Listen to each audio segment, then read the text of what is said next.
Good afternoon, everyone. I know this is a little weird angle, but I had to do some finagling to prop this phone up so that you guys can actually see what I'm doing. I am currently in the big, I call it the big chick brooder, and we use this for when the chicks start getting a little bit too big for our little brooder, which is right here.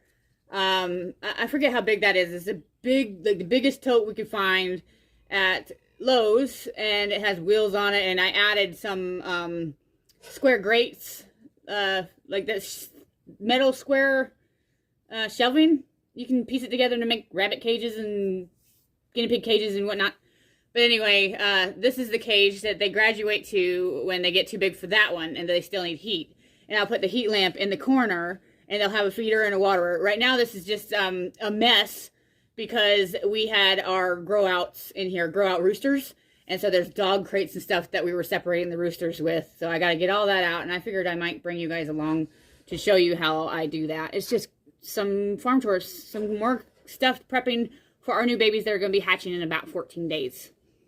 Hope you enjoy. All right. First things first is I'm going to be taking out the two crates. I have one crate here and one crate here. I'll be taking them out, and then I'm going to grab a bucket and start getting all this dirty litter out. So let's take this out.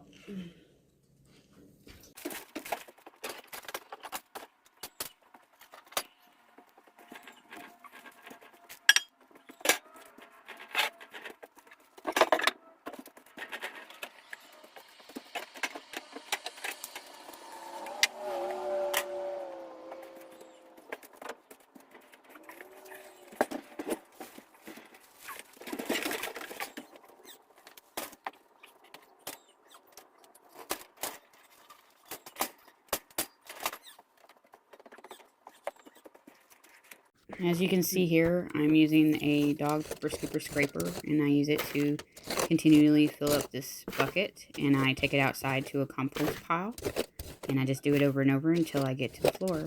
And in just a little bit, you'll see what it looks like when it's completely cleaned out.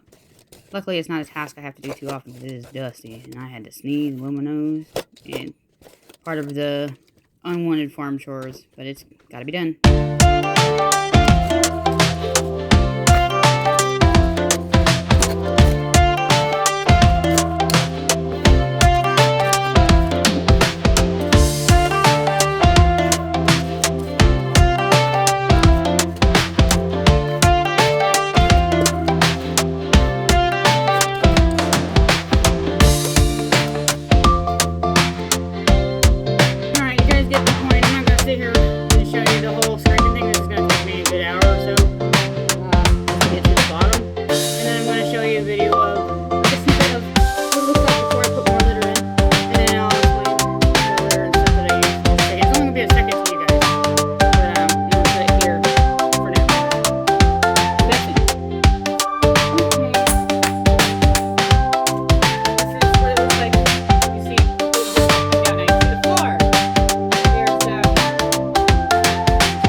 There's cement pavers all around the whole thing. There is a rubber mat down so that my deck doesn't get, this is my back covered deck.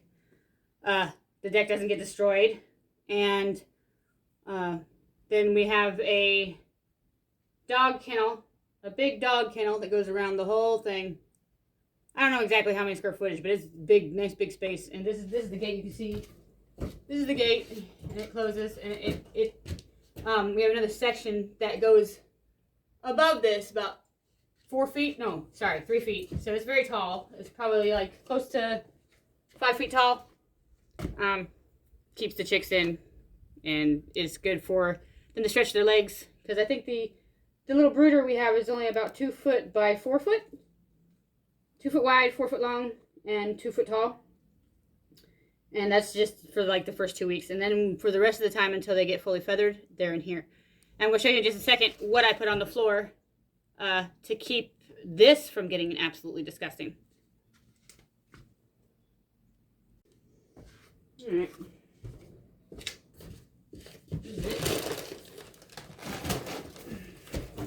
It's a 40-pound bag of queen pine pellets. It's just a compressed pine pellet.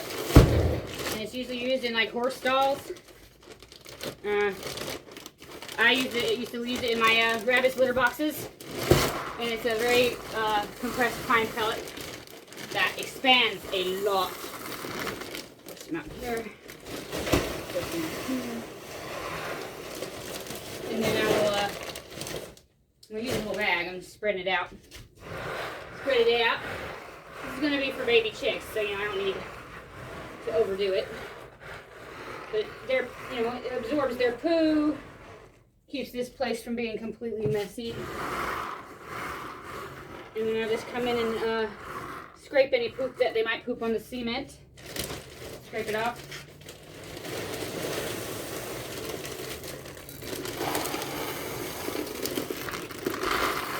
I mean, this bag, it's about $7, $6 something.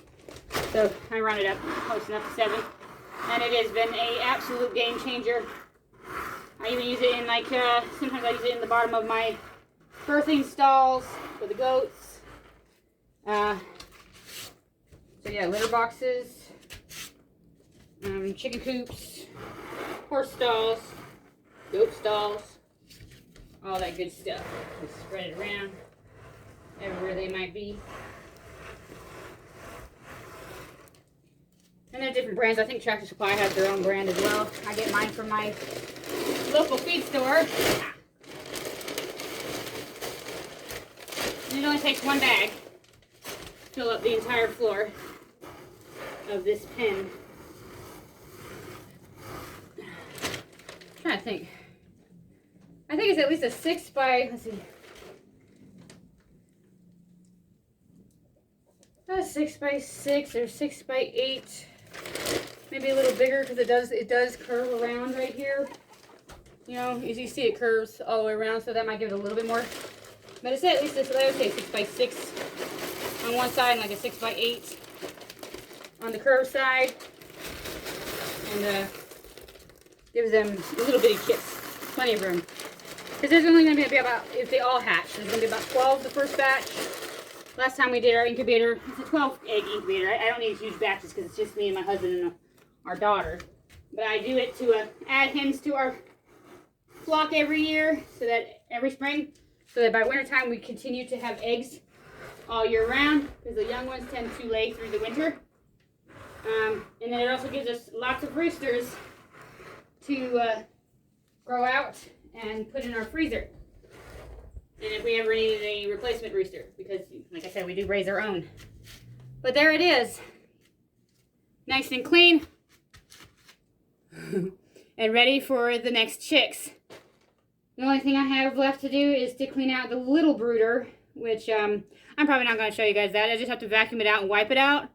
And then I use fabric. I actually use some like washable pea pads. It just looks like a quilted, like really compressed blanket. And I cut it into strips that fit inside the brooder. And then every day, I'll take it and shake out the dried poop. And I'll flip it and let them poop on that side. And then once both sides are dirty, I'll wash it. And I'm sorry, I'm out of breath. Whew. It's warming up out here. It's oddly warm today. It's like 71 degrees here in South Carolina. And it is February 17th. 3 days after Valentine's Day. And yeah, it's beautiful, but yeah, I'm just not used to it warming up. Anyway, I hope you guys like, comment, and subscribe, and enjoyed this little cleaning, weird angled video of cleaning up my chicken coop. See you in the next one. Bye.